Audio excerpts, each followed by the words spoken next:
Es hat dann einen Schlüsselmoment gegeben, etwa 2 Wochen später, bei einer Probe, ist er gekommen, wieder mega schlecht vorbereitet und dann haben wir einen Song, oder ich habe einen Song abgebrochen, unterbrochen und gesagt, hey, hören die Worte noch, wie es gestern war und zum Vater sagst, willst du uns etwas sagen?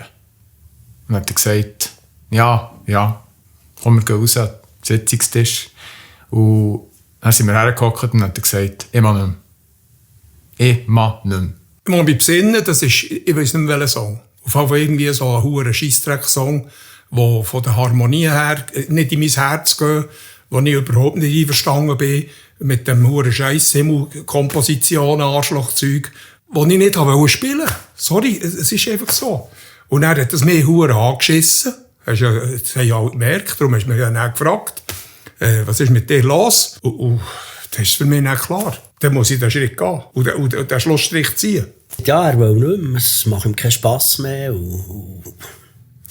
Ja. Und dann von dort ist es dann weitergegangen. Oder? Dann hat man schauen, ja, in welche Richtung will man.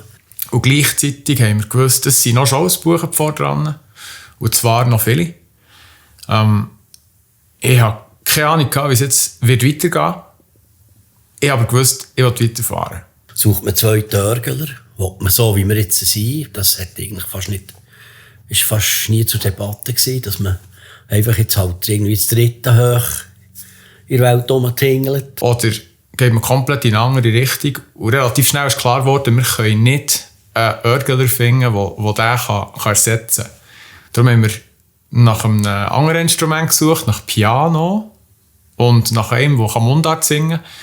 Und ja, dann habe ich «The Voice of Switzerland» geschaut und so haben wir eigentlich den Alain entdeckt. Und der Zufall hat es wollen, dass unser Gitarrist von denen, der Pietro, dass er mit dem Alain zusammen schon vorher mal in einer Band gespielt hat, sein Nummer auch hatte.